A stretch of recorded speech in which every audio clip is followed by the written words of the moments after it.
ప్రతికుండగా అయోధ్యలో బాలరాముణ్ణి చూస్తామా? కొన్నేళ్ల క్రితం వరకు ప్రతి హిందువును కలిచివేసిన ప్రశ్న ఇది. కానీ సరిగ్గా ఏడాది క్రితం ఆ ప్రశ్నకు సమాధానం దొరికింది. దశాబ్దాల న్యాయ పోరాటం ఫలించింది. యావత్ భారతావనిని పులకింపజేస్తూ రామయ్య తండ్రి అయోధ్యలో అడుగుపెట్టాడు. 500 ఏళ్ల అజ్ఞాతాన్ని వీడి పుష్యమాసంలో పుట్టిన ఊరికి వచ్చేశాడు. సుదీర్ఘకాలం పాటు టెంటులో కాలం వెళ్లదీసిన రామ్లల్లా భవ్య రామమందిరంలో కొలువుదీరాడు.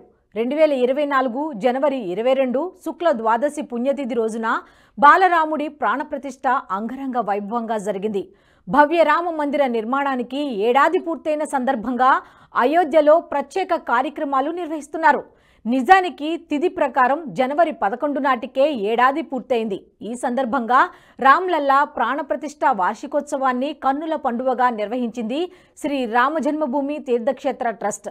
ఇక ఇంగ్లీష్ క్యాలెండర్ ప్రకారం జనవరి 22 నాటికి ఏడాది పూర్తి కావడంతో మరోసారి ప్రాణప్రతిష్ఠ కార్యక్రమాన్ని నిర్వహించారు. అయోధ్యలో భవ్య రామ మందిర నిర్మాణం భారతదేశ చరిత్రలోనే అపురూప ఘట్టం. ప్రతి హిందువు మనోఫలకంపై చెరగని జ్ఞాపకం. ఆలయ నిర్మాణం కోట్లాది హిందువుల హృదయాలను పులకింపజేస్తే కొందరు కుహానాలౌకికవాదుల నోట విషాన్ని కూడా కక్కించింది. రామాలయం పేరుతో మోదీ కోట్లాది రూపాయలు వృధా చేస్తున్నారని విమర్శలు గుప్పించిన వారు ఉన్నారు. ఆలయ నిర్మాణానికి అయ్యే ఖర్చుతో స్కూళ్లు, ఆసుపత్రులు కట్టొచ్చని ఉచిత సలహాలు కూడా ఇచ్చిన వారు ఉన్నారు.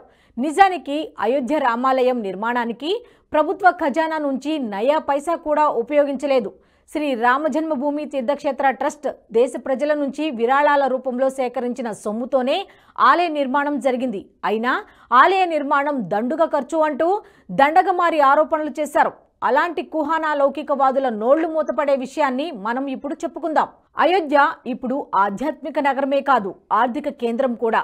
ఒకనాడు పోలీసుల నిర్బంధంలో విలవిలలాడిన పావన సర్యూ తీరం నేడు ఆధ్యాత్మిక శోభతో కళకళలాడుతోంది. భవ్యరామ మందిర నిర్మాణం జరక్కముందు రోజుకు 4 నుండి 5,000 మంది భక్తులు వచ్చేవారు. నేడు బాలరాముణ్ణి దర్శించుకునేందుకు రోజుకు 1,00,000 నుంచి 1,50,000 వరకు భక్తులు వస్తున్నారు. ఏడాది కాలంలో 18 కోట్లకు పైగా అయోధ్యను సందర్శించినట్లు గణాంకాలు చెబుతున్నాయి. అయోధ్యకు వెళ్లే దారులన్నీ రహదారులుగా అభివృద్ధి చెందాయి.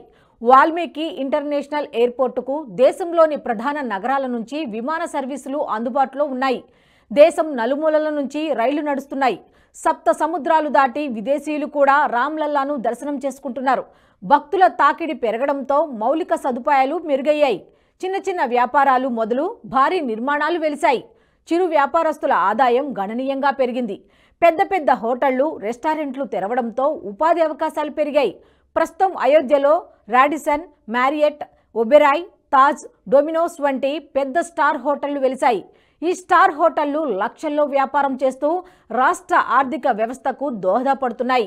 అయోధ్యలో 65 రిజిస్టర్ హోటళ్లు, 1056 రిజిస్టర్ హోమ్ స్టేలు ఉన్నాయి. రిజిస్టర్ కాని హోటళ్లను కూడా పరిగణలోకి తీసుకుంటే హోటళ్ల సంఖ్య 100 దాటుతుందని అంచనా. అయోధ్య ఆర్థిక వ్యవస్థ ఇప్పుడు మెట్రోపాలిటన్ నగరాలతో పోటీ పడుతోంది. అయోధ్యలో ప్రతిరోజు 5 నుండి 10 కోట్ల ఆదాయం లభిస్తున్నట్లు అంచనా. దేశ విదేశాల నుంచి వస్తున్న భక్తులు రామ్లల్లాను దర్శనం చేసుకోవడమే కాకుండా చుట్టుపక్కల పర్యాటక ప్రదేశాలను కూడా సందర్శిస్తున్నారు. దీంతో ఎన్నో ఏళ్లుగా నిర్లక్ష్యానికి గురైన పర్యాటక ప్రాంతాలు యాత్రికులతో కళకళలాడుతున్నాయి. టూర్ ఆపరేటర్లు లక్షల్లో సంపాదిస్తున్నారు. టూరిస్ట్ స్పాట్లలో వివిధ రకాల వ్యాపారాలు చేస్తున్నా ఆర్థికంగా బలోపేతమవుతున్నారు చాలామంది. యోగి ఆదిత్యనాథ్ ప్రభుత్వం కూడా అయోధ్యలో పర్యాటక ప్రదేశాల అభివృద్ధి కోసం భారీగా ఖర్చు పెడుతోంది. అయోధ్య పర్యాటకం ద్వారా వస్తున్న రాబడితో యూపీ ఆర్థిక వ్యవస్థ కూడా వేగంగా పుంజుకుంటోంది. దూర ప్రాంతాల నుంచి వస్తున్న భక్తులు అయోధ్యలో బస చేస్తుండటంతో స్థానిక ప్రజలకు ప్రత్యక్షంగా, పరోక్షంగా ఉపాధి లభించింది. ఓ 2 ఏళ్ల క్రితం వరకు అయోధ్యలో ఎలాంటి వ్యాపారం జరిగేది కాదు. నేడు స్థానికంగా ఒక్కో వ్యక్తి సగటున 1,500 రూపాయలు సంపాదిస్తున్నట్టు గణాంకాలు చెబుతున్నాయి. ఈ గణాంకాలు చూస్తుంటే రామ్లల్లా ప్రాణప్రతిష్ఠ సందర్భంగా SBI చెప్పిన లెక్కలు రుజువవుతున్నాయి.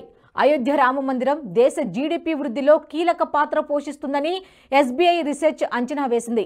2024-25 ఆర్థిక సంవత్సరంలో 25,000 కోట్ల ఆదాయం లభిస్తుందని లెక్కగట్టింది.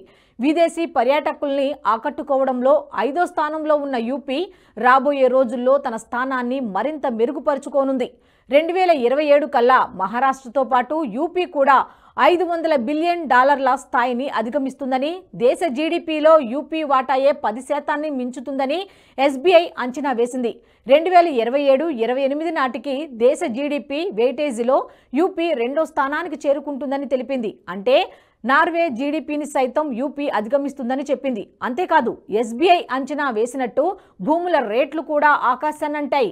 హోటళ్లు, గెస్ట్ హౌజుల నిర్మాణం కోసం స్థలాల కొనుగోళ్లు అధికమయ్యాయి. ప్రధాన ఆలయానికి 5 నుంచి 10 కిలోమీటర్ల పరిధిలో కూడా గజం 5 లక్షలకు పైగా పలుకుతోందని నివేదికలు చెబుతున్నాయి.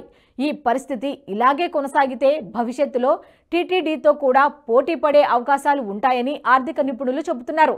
రామ్లల్లాను దర్శించుకుంటున్న భక్తుల సంఖ్య కూడా రోజురోజుకు పెరుగుతూనే ఉంది. 2025 జనవరి 1న ఆంగ్ల నూతన సంవత్సరం సందర్భంగా ఒకే రోజు 10 లక్షల మంది యాత్రికులు బాలరాముణ్ణి దర్శించుకొని కొత్త రికార్డు క్రియేట్ చేశారు. రామ్లల్లా ప్రాణప్రతిష్ఠ జరిగిన 2024 జనవరి 22న 5 లక్షల మంది దర్శించుకున్నారు. ఆ తర్వాత ఇంత పెద్ద సంఖ్యలో భక్తులు హాజరు కావడం ఇదే మొదటిసారి. అయోధ్య రామాలయాన్ని సందర్శించే భక్తుల సంఖ్య ఇప్పుడు తాజ్మహల్ సందర్శకులను మించిపోయింది. యూపీ పర్యాటక శాఖ లెక్కల ప్రకారం జనవరి 2024 నుండి సెప్టెంబర్ 2024 వరకు 50 కోట్ల మంది పర్యాటకులు ఉత్తరప్రదేశ్ను సందర్శించారు. వీరిలో 30% పైగా అయోధ్యను సందర్శించిన వారే. వీరిలో 13,55,00,000 మంది దేశీయ పర్యాటకులు కాగా 3,15,00,000 మంది విదేశీ పర్యాటకులు ఉన్నారు. గత ఏడాది ఆగ్రాను సందర్శించిన పర్యాటకుల సంఖ్య 11,59,00,000 మాత్రమే. వీరిలో విదేశీ పర్యాటకులు కేవలం 9,24,000 మాత్రమే. పర్యాటక శాఖ గణాంకాల ప్రకారం 2023లో యూపీని సందర్శించిన మొత్తం పర్యాటకుల సంఖ్య 48 కోట్లు. అయితే 2024లో రామ్లల్లా ప్రాణప్రతిష్ఠ తర్వాత ఈ సంఖ్య కేవలం 9 నెలల్లోనే దాటింది. పర్యాటక బుకింగ్లలో 80 పెరుగుదల కనిపించింది. నిర్మాణ దశలో ఉన్న కొన్ని పర్యాటక అభివృద్ధి ప్రాజెక్టులు పూర్తయితే రాబోయే కొన్నేళ్లలో భక్తుల సంఖ్య ఏడాదికి 20 కోట్లు సులభంగా దాటుతుందని చెబుతున్నారు. ముఖ్యంగా అయోధ్యలో యోగి ప్రభుత్వం తలపెట్టిన దీపోత్సవ్కు విశేష ఆదరణ లభిస్తోంది. ప్రతి ఏటా దీపావళికి ఒక రోజు ముందు చోటీ దీపావళి నాడు రామనగరిలో లక్షల దీపాలు వెలిగిస్తారు. గత ఏడాది ఒకేసారి 25 లక్షలకు పైగా దీపాలు వెలిగించి కొత్త రికార్డు క్రియేట్ చేశారు. డాక్టర్ రామ్ మనోహర్ లోహియా అవధ్ విశ్వవిద్యాలయంలో ఆర్థిక శాస్త్ర ప్రొఫెసర్గా పనిచేస్తున్న అశుతోష్ కుమార్ సిన్హా రామమందిర నిర్మాణం తర్వాత అయోధ్య పూర్తిగా మారిపోయిందని అన్నారు. రాబోయే రోజుల్లో భక్తుల సంఖ్య మరింత పెరగొచ్చని, అందుకు తగిన విధంగా మౌలిక వస్తువులు కూడా పెంచాల్సిన అవసరం ఉంటుందని చెబుతున్నారు. ఇప్పటి వరకు 70% పూర్తయిన ఆలయ నిర్మాణ పనులు 2025 జనవరి నాటికి కంప్లీట్ అవుతాయనే అంచనాలు కూడా ఉన్నాయి. నిర్మాణ పనుల కోసం ఇప్పటి వరకు దాదాపు 1,200 కోట్లు ఖర్చు చేశారు. రామాలయ నిర్మాణ పనులతో పాటు ఇతర ప్రాజెక్టులను కూడా కలుపుకుంటే 1,800 కోట్లు ఖర్చు చేసినట్టు చెప్తున్నారు.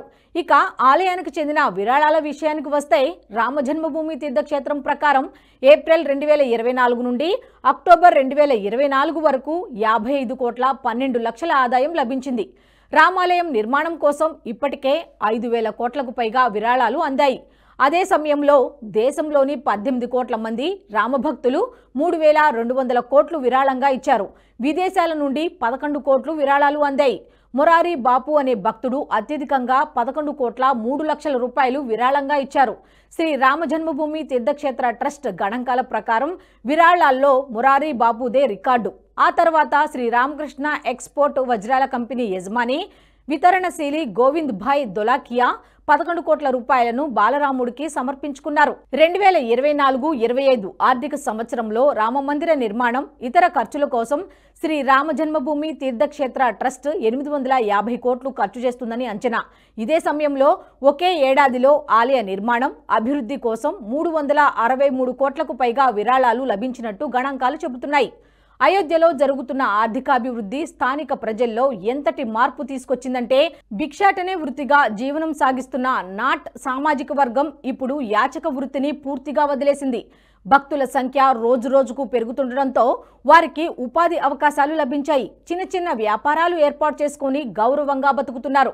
నాట్ సమాజంలో పిల్లల్ని స్కూళ్లకు పంపిస్తున్నారు. బాలరాముడు అడుగుపెట్టిన తర్వాత అయోధ్య ముఖ చిత్రమే మారిపోయింది. ఆర్థికంగా, సామాజికంగా, సాంస్కృతికంగా పెనుమార్పులు చోటు చేసుకుంటున్నాయి. మున్ముందు అయోధ్య దేశాభివృద్ధిలో కీలక పాత్ర పోషించినా ఆశ్చర్యపోనవసరం లేదంటున్నారు ఆర్థిక నిపుణులు. ఈ వీడియో మీకు నచ్చినట్టయితే లైక్ చేయండి, 10 మందికి షేర్ చేయండి. అలాగే కామెంట్ల రూపంలో మీ అభిప్రాయాలను మాతో పంచుకోండి. Nationalist hub group of channels ను సబ్స్క్రైబ్ చేసుకుని తెలుగునాట జాతీయవాద జర్నలిజాన్ని ప్రోత్సహించండి. ఈ వీడియో కింద ఉన్న బెల్ ఐకాన్ పై క్లిక్ చేయడం మర్చిపోవద్దు.